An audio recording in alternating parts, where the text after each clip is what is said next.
the echo test instant analysis. Yeah, I mean, I'd say it's one of those games where The echo test you're happy analysis. that you have a Donovan Mitchell on your team, right? Really helped the Jazz pull away in that third quarter, and then added a couple plays for emphasis in the fourth. Bogey was hot. Rudy Gobert did all the Rudy Gobert type things. Royce O'Neal, I thought, had a um, pretty big impact in a way that, like certain things will show up on the box score, but not everything. So yeah, just one of those, like, look, when you beat a decent team, and like, let's put a caveat on decent, right? Because of all the people out for the Clippers. But when you beat a decent team by 20 plus points, it usually means that multiple guys have had a good night for you.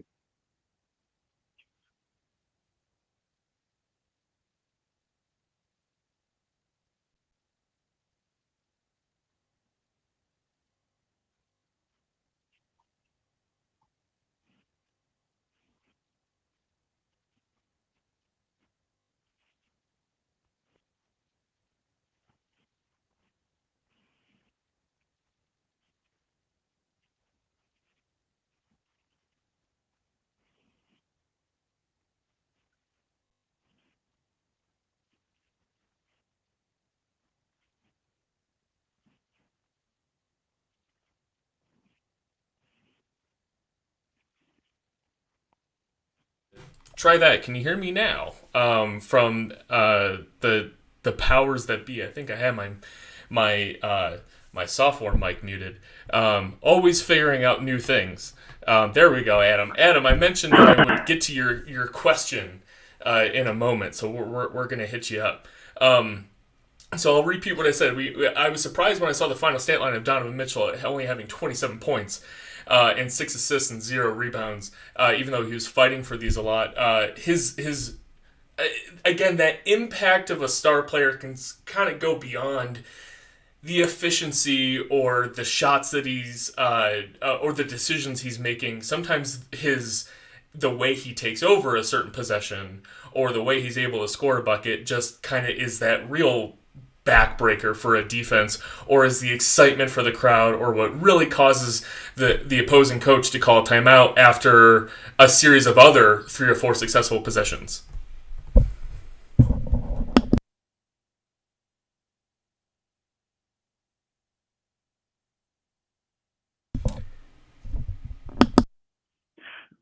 Sorry, no, I'm muted. So you're talking about Donovan specifically, Mark? Yeah, it's that sometimes his efficiency that we can kind of mew about his efficiency and such, but in games like today when it seems like 27 points, no rebounds, 6 assists, that's, if you're playing fantasy, that's just a regular ass game. But I think that his impact was way more than that today. Yeah, absolutely. I think it's like, look, last time I did one of these with you, we were having the same conversation about Jordan, right? And it was in the middle of that big funk that Jordan was in, or maybe is in. I mean, like, I think he's out of the very depths, the very nadir of that of that. But and we kind of said the same thing there, right? Like, it's your offense needs a motor at different points throughout the game. You aren't always going to be able to just run a pick and roll and get something directly out of pick and roll. And that means there are going to be different times throughout the course of a game when you just need a guy to, like, be a guy and just go do things. And so I wasn't particularly bothered by any of Donovan's decision making tonight. A little a little bit more so with Jordan tonight. In fact, I almost tweeted back at you when you made the what was your joke for the benefit of our great I made several jokes about Jordan, and I am like Jordan's #1 defender. I know, which is exactly why I was so happy to see it, because I know that my, like, Jordan threshold, my bad Clarkson threshold is a little different than yours and than some people's. So when I saw you tweeting something about how you could see sparks coming out of his brain from the short circuit, I was like, okay, then I'm not making this up. I'm not So it was a validating moment for me to know that even you and I, who may be on different ends of that particular spectrum, kind of we're seeing the same things.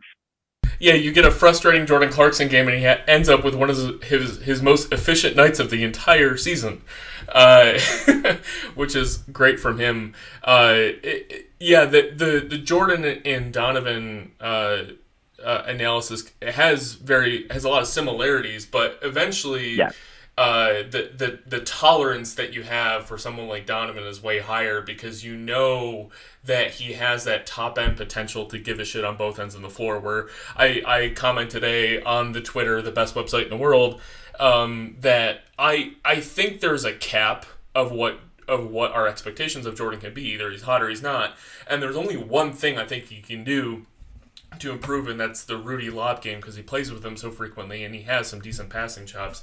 But overall, we had a Donovan superstar game, even though the stats didn't quite show it. It was decently efficient, not a single rebound, 3 turnovers. Again, you're playing fantasy of some sort. You're like, that's just a regular Donovan Mitchell game. But if you watch the game, you saw a guy who just always provided the back-breaking moments, and that was really key.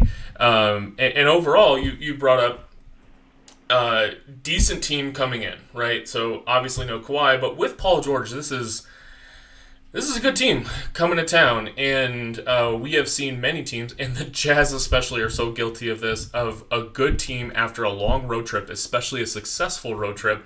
That first game home, they just play like shit because they're finally back, relaxed, their body's a little looser, they don't warm up as well, they had 3 days of rest, which if you talk to many athletes in different disciplines, that can be a negative. So that first half was pretty much what I expected as far as competitiveness, and then but the competitiveness was really just indicative of the score. As far as the first half goes, the Clippers were just hitting everything, and that the Jazz were allowing them to shoot the contested mid-range shots. Luke Kennard going off, which can happen. He's a good shooter, but it's not going to last all game. Marcus Morris, everyone's favorite player in the NBA, just a great all-around guy who everyone really respects. The sarcasm is dripping from my ears as I say that. He was hot, and eventually that just not going to continue. And the constant is going to be who I think was the star of the game ball for your tweet, if you want to mark the tally, was Rudy Gobert, which is just a dominant defensive, offensive performance. Hartenstein and Zubats had a couple opportunities. Zubats had a great spin move, had a layup. Hartenstein had a couple nice plays. But Rudy dominates not just only his opposing center matchup, but he dominated the entire Clippers opposing offense the entire game. And that's what made this a 20-point blowout instead of just a regular-ass game. Yeah, so a lot to react to there. Obviously, Gobert was awesome. When you talk game ball, one of the things you struggle with is on most nights, if you're talking about who was the actual MVP of the game, it was either Rudy or Donovan on 95% of the nights. So, the other thing I look at is who was actually the catalyst of the stretch that decided things, and then are there other big narratives like that? And I think by the way, this is a night that you could in good conscience go with any of the 3 guys who did the bulk of the work, Donovan, Rudy, and Bogey. But yeah, you're right. I think this did feel for the first half like it several guys kind of looked like they were just playing on a random Wednesday in December, because hey, they were. And you can excuse that for all the reasons you said. The other thing that I always try to remind people is when a team is down a star, and then especially when they're down a second star, really at that point you go into that game really without having any idea how they're going to play, right? Meaning you can game plan for Paul George. You don't game plan when that I don't know, Reggie Jackson is going to use some possessions and Marcus Morris is going to pick 'em pop and this, a team suddenly doesn't have as much of an identity, and that can be a preparation problem in and of itself, or a preparation challenge, I should say. So for all those reasons, I think it took the Jazz a little while to sort of figure things out. There were also some things I noticed. This game, tell me if I'm wrong. Maybe it's because I just wrote a trade column, and so I'm like looking for drama. I did notice a lot of like guys shrugging at each other tonight in particular. And I don't know if that's like, hey, from the Jazz side, like, especially after defensive breakdowns, I saw it between Rudy Gay and Hassan Whiteside once, saw it between Don and Rudy Gobert once, I saw it between Clarkson and various Jazz a couple times. And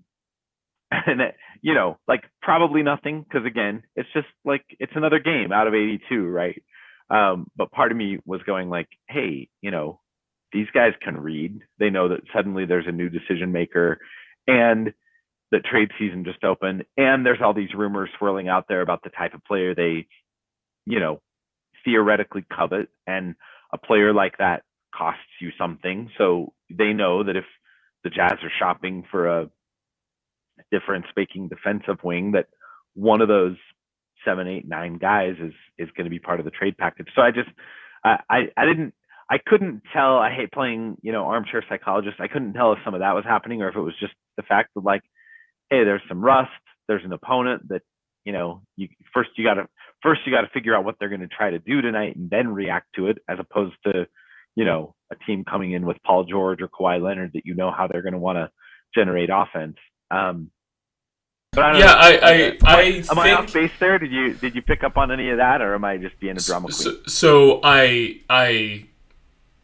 sir, you're not a drama queen. When we watch the Jazz, I think when this team is so good, you want to nitpick like every possession. They have earned that luxury. They've earned that responsibility of really commenting on body language, and that has been a problem for them, not today but all year. There has been struggling body language on wins and losses, especially after defensive possessions, as you mentioned, all year. The Rudy Gay and Whiteside incident, as Adam Andelin is commenting, that he noticed it too, that Whiteside seems to, we saw this in Miami too, at his absolute peak. Like if he gives a shit, he still has many possessions where it's like, if he knows he doesn't have a chance, he doesn't try to make it hard, and sometimes that can frustrate a 16-year veteran like Rudy Gay, who has played with a Mark Gasol in his career, and he's played with other good centers and bad centers, and he's played with Rudy Gobert quite a bit, so he kind of has an expectation of like what a center, like what the bare minimum is. And Hassan Whiteside, he's not going to give you the bare minimum. Even on his best nights, he's not going to give you the bare minimum on several possessions. So I think the bad body language has persisted all season. I don't think it was special tonight, but this year I think the body language has been worse compared to prior years. And I think it's not because of they read the headlines today. I don't think that affects how you play today. And I think that's a great segue into the next thing. We'll get to that in a minute. But I do think that this year is the final year that this team can be kumbaya continuity. I think this is really gearing to a head where we've done this again and again and again, and no matter what the numbers say, it just goes to show that you only have so many cracks at this construct before players start to get a little frustrated. I think, and we're highlighting two new guys too, Rudy Gay and Hassan Whiteside, so that could also just be a team thing, but we've also seen it with existing players as well. So I disagree with you that it's a thing from game to game, but I do agree with you that I think this year is a little bit more testy than prior years. Yeah, sure. I'm not trying to be hypersensitive to it in the context of, today and the Ainge news and trade season start. It's more just like, this is the team that just got home from a 4-0 trip and then had 3 days to sit in the hot tub and get treatments, right? So, it was just notable to me to notice them be a little crankier than the Clippers for the first half. But again, a lot can go into that, right? And like you say, this is this is a team that has really rested on continuity for now. It's been 3 seasons since they put together really the core, this iteration of the core, the Conley Bogey, in addition to Don, Rudy, Joe, Royce, Jordan Clarkson joined later that same season that Bogey and Conley did. So those 7 guys have really been part of the team now for 3 years. And just to interrupt you real quick, on just an aside, the Bogey, Clarkson, Conley, those 3 guys being new, those guys aren't the source of consternation, right, among the team. I think it's the existing legacy guys, Joe Ingles, Donovan Mitchell, Rudy Gobert. Royce O'Neal is always I don't think he's ever a source of this, but he is Don's closest friend on the team, if it's not Eric Paschall now. But it's those prior 3 guys. That's where you start looking at, like, how are those guys feeling? Yeah. And again, like, I brought this up more bemused than, like, concerned or anything like that. I just, look, they've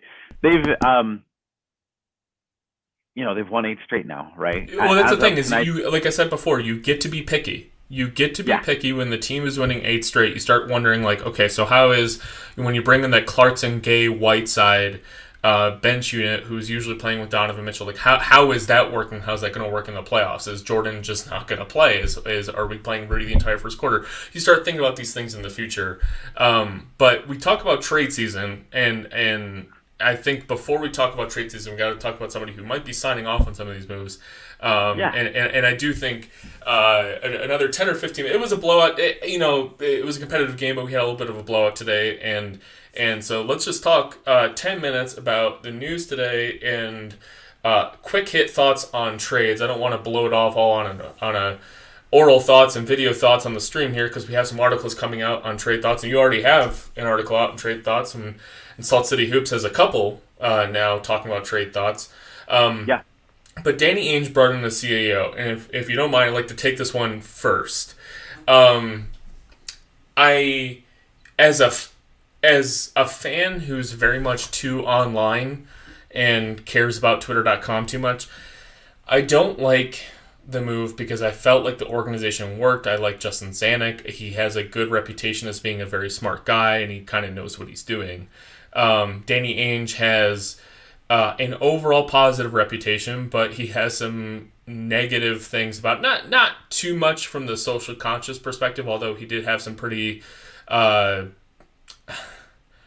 he didn't react well to kind of the thought that there might be some commentary inside the TD Garden, right? It was pretty, and more dead. Than that, kind of responded in a way like, "How dare you just like go back to playing basketball?" Like, he didn't say "shut up and dribble," but there was a little bit of a "shut up and dribble" tone to the way he said it, and I think that got him in a little bit of trouble. Now, again, he was exhausted about racism at a time when you absolutely cannot be exhausted about racism.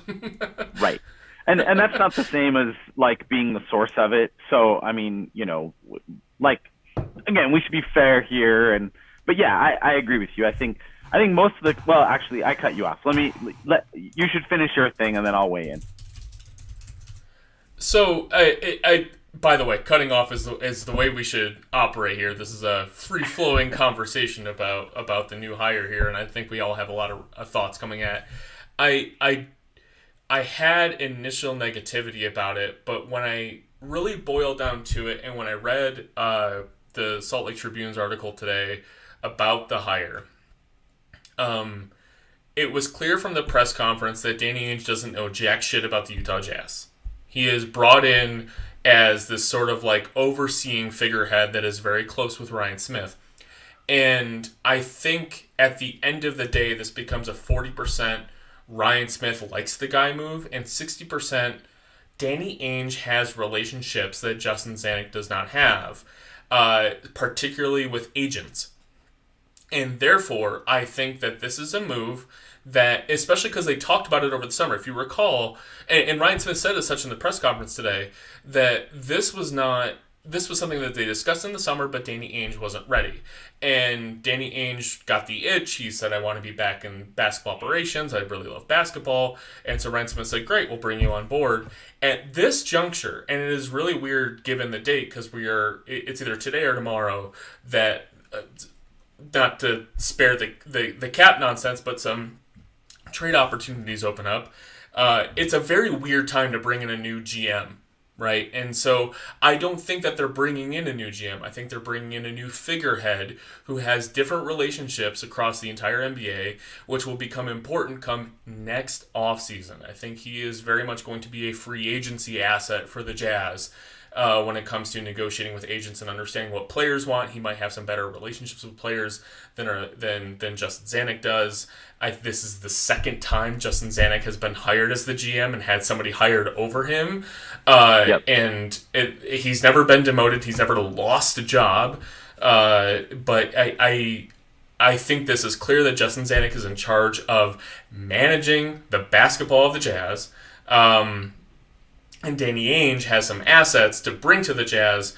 When it comes to Ainge's reputation at the Celtics, being in charge of making the trades there, and I was so close to everything, I don't think he's the guy on the phones for the Jazz right now making the trades. I don't think he's the one who's going to fuck it up for the Jazz. I think he's going to be an asset when it comes to agent relationships next offseason, and when it comes to executing trades until the trade deadline this year, he's going to be a valuable ear to Justin to say, to Zanuck to say, I think you can get something different if we bring in a third team, just a little bit more experience, but I don't think he's going to tell Zanuck what to do about his job.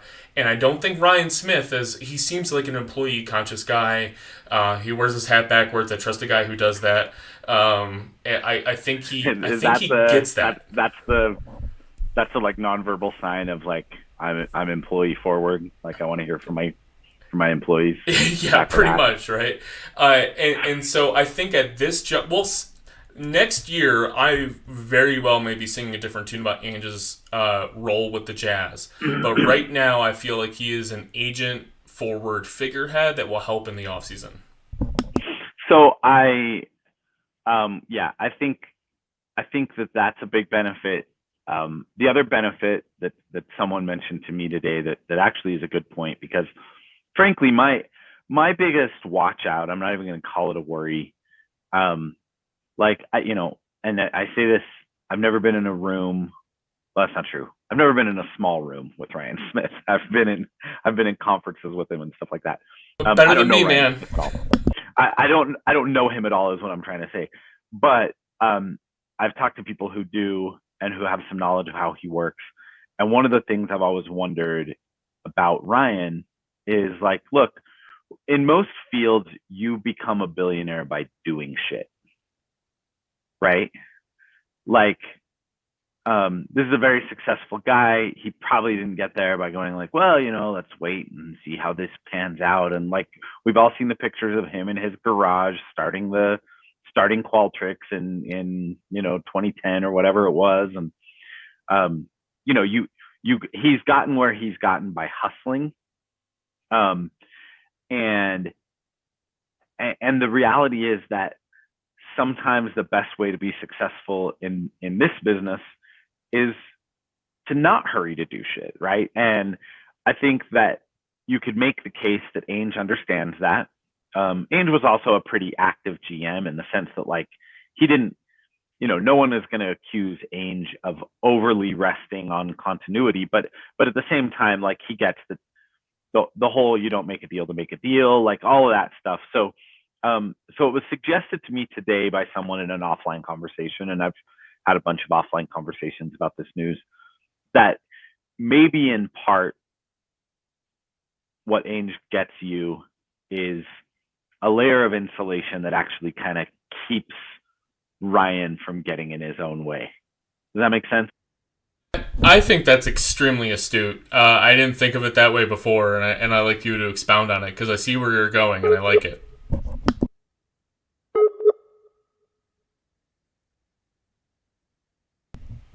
We might have lost you there, Dan, for network, but let me while you're do we get you back, Dan? I'm here. Oh, sorry. We had a network issue, so I asked you to expound upon that I thought was a brilliant thought that Ryan Smith actually this helps him not become a meddler into the organization, perhaps. Maybe, right? Like, we have to see. But yeah, it's just the thought that, like, at some point you might lose like 6 of 9, and a guy who has been wildly successful in his career because he's made decisions and he's reacted to things and he's put out fires and he's, responded to those types of stimuli, says, like, hey, we got to address this. Like, we got to get in a room, figure this out. And sometimes the best answer to that is for a Justin Zanuck or a Danny Ainge type to say, like, hey, let's let this play out. Let's trust Quinn Snyder. Let's trust the guys. Let's watch them navigate their way through this. And maybe, if it's Justin Zanuck getting that 3 a.m. phone call from Ryan Smith and feeling like, hey, my boss wants me to do something, maybe that plays out differently than if it's, than if there are multiple people in sort of the basketball decision-making apparatus. So that's kind of the optimistic version. I have heard as well, and I'm sensitive to the less optimistic versions, and why some people are concerned. I think, the optics around his racial sensitivity thing weren't great. And again, not the same as like being a racist, but like old white guy has opinions. News at 11. And by the way, like, right, and like, old white guy from Utah who's now going to come back to a franchise that's already in a place where, like, we've been talking about how to improve that component of the fan community. So, and encouraging people to be more open-minded and stop and listen when you hear about something, as opposed to just, taking that mental shortcut of shutting it down and saying, no, it never here. It couldn't have happened here. I've never heard that. I think the surprising thing that when Ainge made his comments, I mean, you're dealing with a team in Marcus Smart and Jaylen Brown who are very active and vocal, particularly in the summer of 2020, and it just felt very inapposite and out of tune. No pun intended with the Jazz. It just felt very out of tune with his team, and he's always been accused of being a very transactional, unfeeling general manager. And for a team that we have in the Jazz that is very much I don't think we can say kumbaya anymore. We haven't been able to say kumbaya for about 2.5 years about the Jazz. But this is a very personality-based, introverted team where the dynamics among the entire family organization mattered. And that's where it felt like, well, is Ainge going to bring that sort of like disconnect to the Jazz? But at the same time, he is, again, that one layer of distance between the team. The more I forget if it was Andy Larson or somebody else, maybe it was Eric Walden, who shared Keith Smith, when he was writing for the SB Nation's Boston Celtics website, wrote a summary of anonymous GMs and assistant GMs and their interactions with Danny Ainge, what their opinion was. And I clicked on that article expecting to be like, oh boy, everyone fucking hates Danny Ainge. And turned out that everyone said, no, with Danny Ainge, it's exactly the fault I just mentioned, which is he's very transactional, but you're going to be quick, you're going to be efficient, you're going to know where you stand with Danny all the time. And when there's all these denigrations of like, oh, he almost got a deal done here, he almost got a deal done there,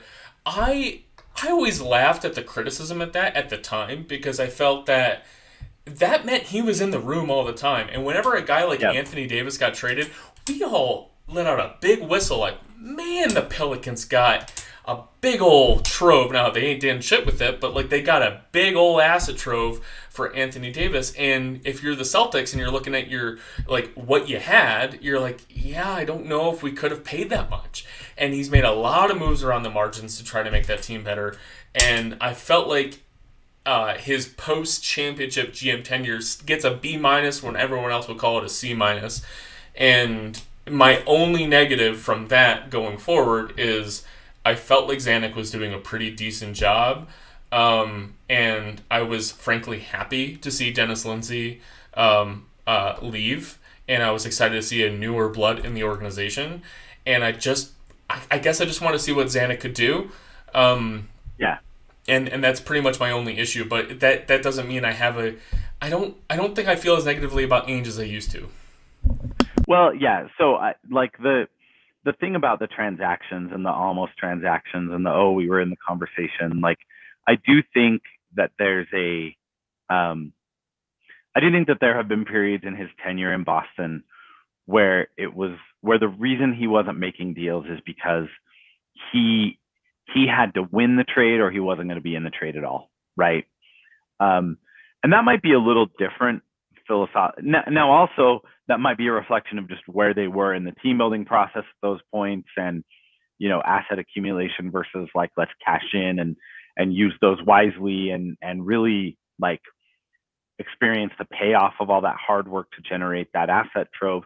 So I'm not even criticizing that. I'm just saying that like there were times where it's like, wait, Danny Ainge wanted that player for what? When that like 7 first-round picks and pick swaps are on the table for Anthony Davis, and so that part of it's a little bit like you have to put that in context. But what I was going to say is, I think that might be a little bit different from the way that Dennis Lindsay has operated, at least in the public eye. Now, I don't know how Dennis Lindsay negotiates. I've never been on that phone call, but like Dennis Lindsay, if we're honest, there have been a lot of trades over the course of Dennis Lindsay's tenure where if you just went off of like what you knew about those players going into the deal,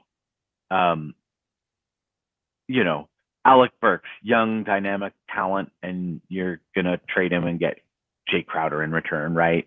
And that worked out for the Jazz. But that's the whole point, is like, I think that there have been times when Dennis Lindsay was not concerned about losing the deal because he knew that it would help his team. The Kyle Korver trade was another example. Or wait, did he trade? Was Burks for Korver? Burks was for Korver, right? Burks was Korver, you're right. Yeah. So, like, you trade a young guy on the up who's still getting better for, to get Korver's last run. And we've all seen like the before and after numbers about what that trade did to the Jazz that season. But that's kind of my whole point, is like, I don't know that it was ever as important to Dennis to like, come out of, to be listed as the winner in the trade column. Like, he just was interested in helping the team, as opposed or to free Danny. agency. I think Dennis had a lot of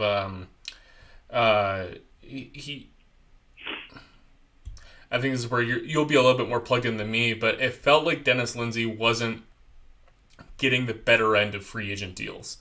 Whenever Yeah.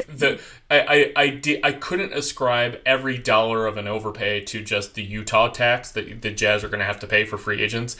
It felt like Right. Dennis Lindsay arguing against what to bring Derek Favors back for $50 million or whatever it was. So Yeah. So Or like, who else was giving Clarkson anything close to what he got from the Jazz?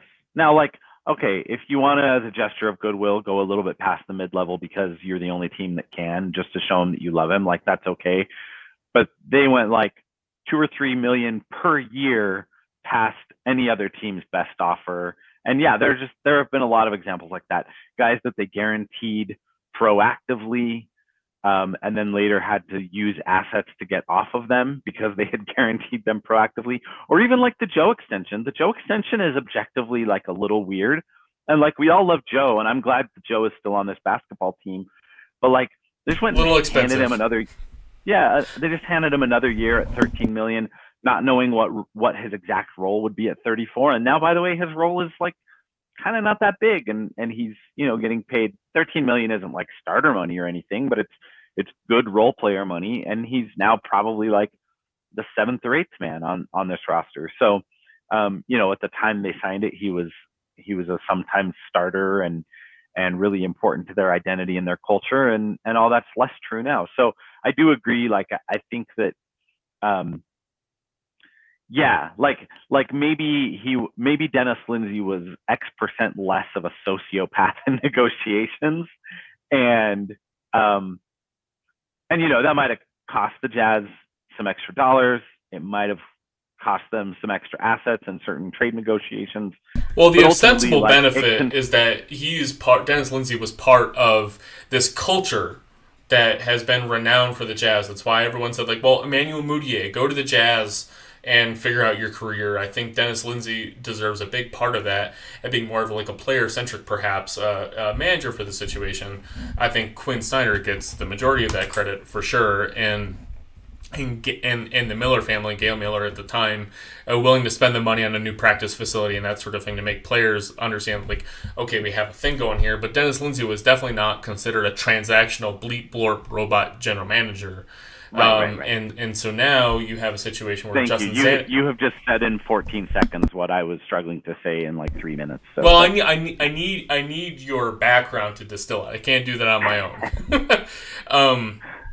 So we'll see going forward what Danny Ainge provides. I want the Jazz to be that selfishly, as a fan, it's fun to cheer for a team that likes each other, that has a good culture. The fact that they like going to the gym, they're taking videos of the snow on the street in Utah and taking videos of the mountains because they just like going to fucking work every day. I think that's pretty cool. That's something you haven't really seen from a majority of other NBA teams. I recall I was living in Philly during the process, and I went to a lot of games for like $4. And the NBA culture that they created in Philadelphia during the process is the reason that free agents still, even after all that, are still interested in going to Philadelphia. Joel Embiid has a big part of it. They have a good Doc Rivers is a player-friendly coach. That's obviously a big part of it. But they created a basketball-friendly, player-friendly organization. And I was not concerned about Ryan Smith acquiring the team and changing that. He bought the team as a fan. He understood those sort of aspects. I guess I got kind of concerned with Danny Ainge. I don't want him to become. I don't want players to be disillusioned with doing business with Danny Ainge. But I don't think that'll happen until next offseason. Yeah, I guess I'm some degree more curious about Ryan Smith's style than you are. Like Not that I think that it's a sure bet that he's going to screw things up, but I just, no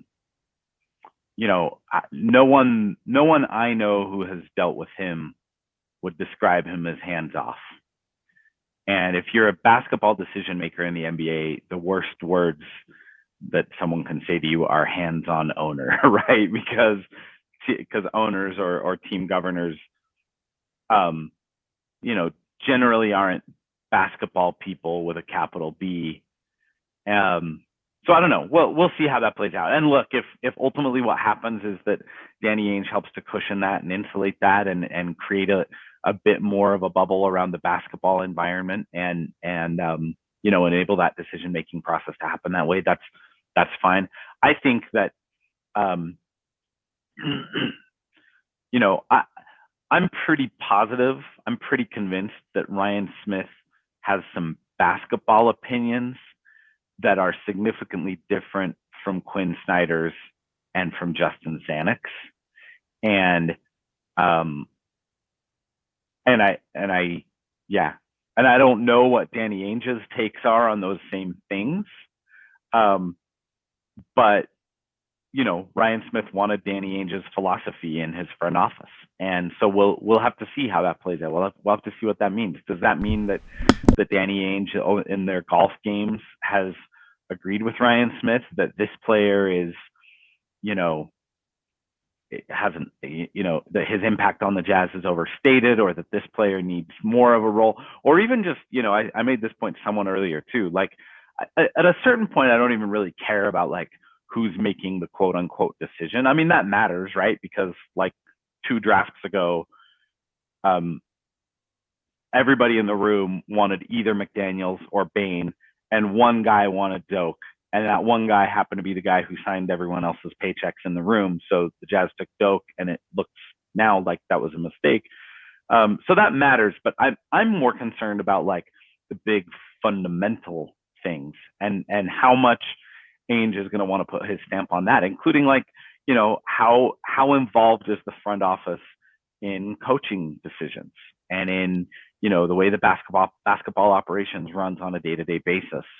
During the Deron Williams era, it was even stuff like which days the team traveled on after a game for the next game, which doesn't sound like it should be that big a deal, but it's the reason why a superstar got traded and a Hall of Fame coach retired. Not that. Yeah, not I mean, that to that end, we've talked a lot about the players and how they might feel about working with the Jazz and that sort of thing. I think Quinn Snyder is a top 2 coach in the NBA. I do think that any neutral fan would call Quinn Snyder a top 5 or 6 or 7 coach in the NBA. And if you have a top 7 coach in the NBA, you stay with that until it breaks.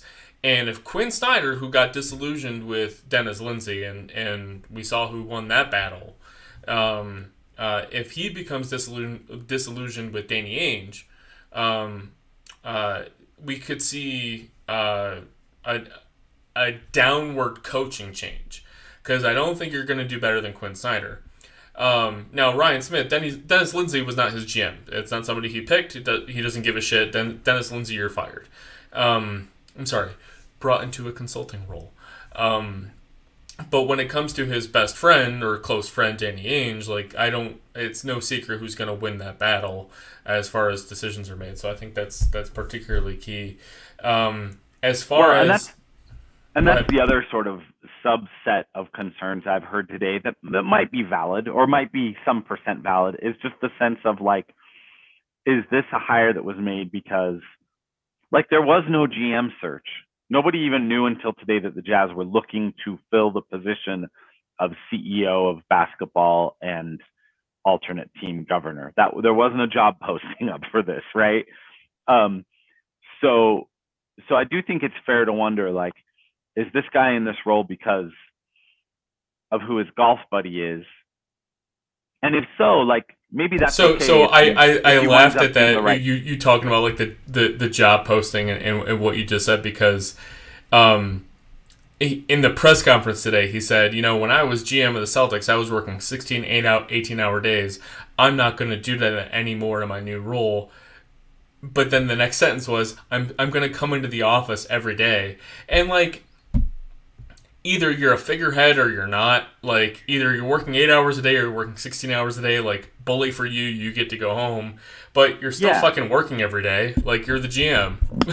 And there were a lot of moments like that where it kind of felt like they were talking out of both sides of their mouth. Ryan Smith had the moment where almost in the same breath he said, the message around the NBA is clear, call Justin. But then almost simultaneously said, well, if Justin and Danny will have a collaborative process, and if they agree, they'll bring it to me, which, by the way, again, that's kind of terrifying. Your owner shouldn't have to be the tiebreaker in basketball decisions, but that's just my philosophy. So, there were just moments like that where it sounded like they're still ironing that out. And that's where I was going, is Danny Ainge himself said he didn't know the Jazz. He said he hasn't dug into it yet. Yeah. So that just heightens my worry, my Xanac-focused worry of to your point, this is a guy who took a job in Milwaukee with the understanding that he was GM in waiting, and then watched them hire someone else ahead of him and left. And now he had this understanding that he was taking over basketball operations and reporting directly to Ryan Smith. And now he's watching someone hired over him who isn't going to be in the day-to-day, but it's a collaborative decision-making process, and isn't going to work 16 hours, but I'm going to be in the office every day. And it's just, it sounds like there's enough ambiguity about the role and the role clarity between those two, that if I'm Justin Zanuck, suddenly I might be updating my resume a little bit and just passively trying to figure out what's out there. And that's my biggest worry. The rest of this stuff is kind of cosmetic at a certain level, but if it results in the Jazz losing, someone who, by all accounts, has been a good decision maker and a good, someone who has helped them extend and establish a culture and get to this point where they're, as of right now, they're on a 60-win pace. And so, to lose someone who was one of the they tell me that's good.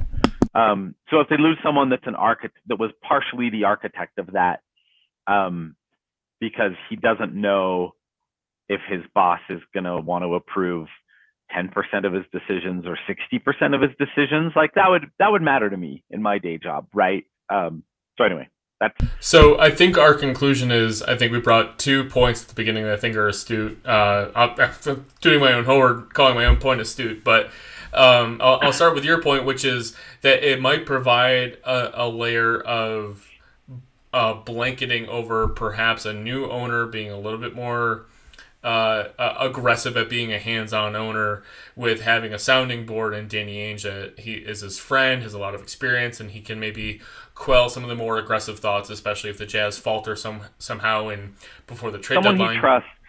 Someone he trusts that can just say, like, it's cool, we got it, relax, this will play out, right? Like that could matter. And making Zanuck's job actually easier to just like actually do the day-to-day and make the transactions, make those mid-level trades at the lower the back end. And from my perspective, I just reading the tea leaves about how he was hired from this summer's conversations to now, it doesn't seem like he's a guy that's brought in to like be the expert for basketball now. It seems like he's a guy that just kind of has better relationships throughout the NBA that Ryan Smith wants to leverage for himself because he likes the guy, and also in the offseason with agents. So bridging to the next hot topic, and we have some comments in chat that I want to make sure that we at least touch upon with this broader topic is Adam mentioned that Quinn Snyder mentioned tonight that the Clippers are one of the best defensive teams that they've seen this season, and I want to bridge that comment that Quinn made tonight with the idea of like, what the hell did the Jazz trade for if they're trying to make a decision on this stuff? And I've seen a lot of talk about Jeremy Grant and Harrison Barnes. And I think Jeremy Grant and Harrison Barnes each are better players than either Joe Ingles or Bojan Bogdanovic. I think that is an objective statement from my own. It's a subjective statement from my own desk. I don't want to say it's objective, but that is how I see it. But the assets that you would trade to make that marginal improvement aren't worth it. I look at this Jazz roster as very, very capable of being your 2022 NBA champions. If you want to cement that further, you take this roster and you introduce another game-changing player, which would require a ridiculous amount of assets that the Jazz arguably do not have, depending on what the recipient team is okay with a 2026 draft pick. I don't think you give up assets to take this A roster to make it an A+ roster. It's not because like, I want to protect assets like second round picks and everything. It's not like I'm being Danny Ainge about this. It's that I think that this team as currently constructed has proven to be fucking awesome. And I don't think it is wise to make the marginal changes from a Bojan to a Jeremy Grant for a cost that I think we couldn't meet from another team that actually does need the services of Jeremy Grant. Like, there are a lot of other contending base teams that actually will pay a lot to get Jeremy Grant. Because they need like his small forward, power forward role. The Nuggets are a sneaky team, I would think, in that role with the news about Michael Porter Jr. So if I'm the Jazz, and this will be listed in the column, I'm sure coming soon, my opinion is that the Jazz should make the blue chip moves or nothing. Make some moves around the margins with the second round picks, the Elijah Hughes, the Mie Onis. If there's something that you can do, if there's another team who saw the Nigerian national team just fucking love what Mie Oni provided and is willing to give some assets for it, or is willing to provide something if the Jazz suffer an injury of some sort, sure. But I just don't want to touch what the team has unless it's for a blue chip asset. And I don't think Joe Ingles is getting you shit. I think you got to trade Bogdanovic to get that. So that's the point I made today in the column with the Trib, right? Like, I don't think that, like people trying to do their trade machine fun with Joe Ingles just are probably not very realistic at this point. Joe has always been a player who I think culturally and just who he is as a person probably has always had more value to the Jazz than he has had to the marketplace. And that's especially true right now while he's having, objectively speaking, a down year. And then there's the fact that he's 34 and on an expiring contract. So he only appeals to certain kinds of teams. Bogey's 32. Now he's still producing at his career norms in virtually every category. So, in his case, you could at least say like, okay, maybe sort of like a middle of the road team would be, for him, it's not just, contenders or bust. Let me poke at Bogdanovich because you bring up a good point about his age and his contract and all that stuff, and I think we got to just talk about that real quick. And Dan, I'm looking at her timestamp, and I'm just like, I feel bad. I feel like I owe you some sort of gift package or something for something that I said we would be done 20 minutes ago. The Sports Beat guys used to get like OGO golf bags, so I'll watch my all right. For that. Hey. Plus, I was dumb and made another commitment, so I'm actually going to chat with Ben Dowsett for a few minutes next. But it's cool. Well, tell Ben I say hello. Love his stuff, for sure. So with Bojan, I do think that he provides a skill. He's still really fucking good at what he does, and I think when you're looking at how wide open the NBA this year, we saw the Lakers falter, and the Warriors and the Suns have been really good, but no one can look at those teams and be like, well, those are unbeatable teams. I think this entire NBA landscape is wide open, so you could see a middle-of-the-road Eastern Conference team, like, say, the Cleveland Cavaliers, who are suffering from a little bit of a spacing issue, and could use a Bojan Bogdanovic on their roster, right? I think there are assets that the Jazz can use with Bojan to make their team better. Right, like that's exactly my point, is that a rebuilding team isn't touching Joe Ingles, and a middle-of-the-road team probably isn't interested in Joe Ingles anyway either, because, based on today's stats, he's probably not taking you to that next level. Whereas for Bogey could solidify a team that's currently, seventh and trying to be fifth, or sixth and trying to be third, or whatever. So I do think Bogey's appeal is a little bit wider. Jordan Clarkson maybe even more so, better contract, a contract that goes farther out. So if you're a team that has an asset that is about to come off your books, you can kind of parlay that. Are you telling me Jordan Clarkson is an asset positive contract right now? Oh, I definitely think so. Have I led you to believe that I think otherwise? No. I've just always kind of considered after his signing to be a very asset neutral contract. I thought you might be able to get the dregs of the league to pay something for him, but the dregs of the league have higher draft picks, and I didn't think we would be able to get much for him. No, I think a lot of teams could use what Jordan Clarkson gives, including the Jazz. Like, the Jazz need Jordan Clarkson a lot of nights, even when he's not terribly efficient. Like, sometimes you just need a guy to eat 20. Let the record show. Let the record Jazz show. could use Jordan Clarkson.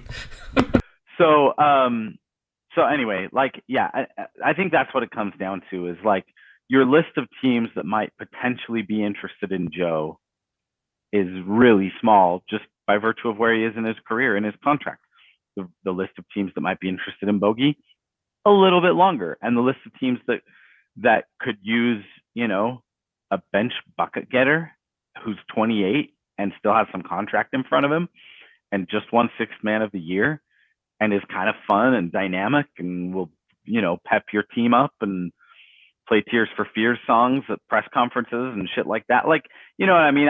That's all I'm saying, is I think that he has some, some je ne sais quoi that goes beyond, that just goes beyond like true shooting figures, which is what Dan Clayton cares about. I'd say that half jokingly. So, anyway, for sure. And I think to conclude that this entire sentiment, which is not sure what Danny Ainge is going to provide as far as the trade market is concerned. Like, he's brought in brand new. He said himself today he doesn't know shit about the Jazz. We'll see how that goes. I think Zanuck is very much in charge of the trade market, especially right now at this critical juncture when players who were just signed can be traded. I think that is where we're getting to this new juncture. For the Jazz, that would include Rudy Gay and Hassan Whiteside. Dan, I'm right about that, right? I'm not making that up. Making what up? That Hassan Whiteside and Rudy Gay are probably the main guys for the Jazz who would say, like, oh, the deadline has now passed, that guys who are just signed can now be traded. Oh, yeah. So they're the only guys, them and Mike are the only guys who couldn't be traded yesterday, who couldn't be traded today. Yeah. But and we know that with Mike Conley's disposition, there's just no chance that he will be traded, because that would make us all very sad. That is the entire reasoning for that. From there, it's you can see the mountaintop, and then you say screw it and go back to base camp. That's what it would be like if the Jazz traded Mike. Yeah, no point to it. The Jazz draft assets, I remain steadfast in stating that a draft pick 4 or 5 years from now that is unprotected or very loosely protected is extremely valuable across the new crop of general managers in the league. And if the Jazz really wanted to get really fucking weird, they could trade one of those very lightly or unprotected picks in the future with Bogdanovich or Rudy Gay or that sort of thing and get like a real asset. I just don't see the tea leaves for other teams. Like, yes, we know that Jeremy Grant's available, but like that's not blue chip. That's whatever other poker chip you want to ascribe to. The red chip is typically the second chip on the tier there. No, I think you want to bring in the third star. Fourth star, I should say. I think there are deals I would make that are not third star or fourth star type of deals. I think I would make some versions of the trades that are circulating for that guy who's like a solid non-star starter in the NBA, if the cost wasn't too great. I think I would. I think, but back to your overarching point, and I've been preaching this to anyone who will listen, the Jazz, as presently constituted, will have a chance in every single playoff series they're in this season. They will be favored in all, if not most of all. If the Jazz stay healthy, they will go into every playoff series with a chance to win, including the conference finals and including the finals if they get there. So,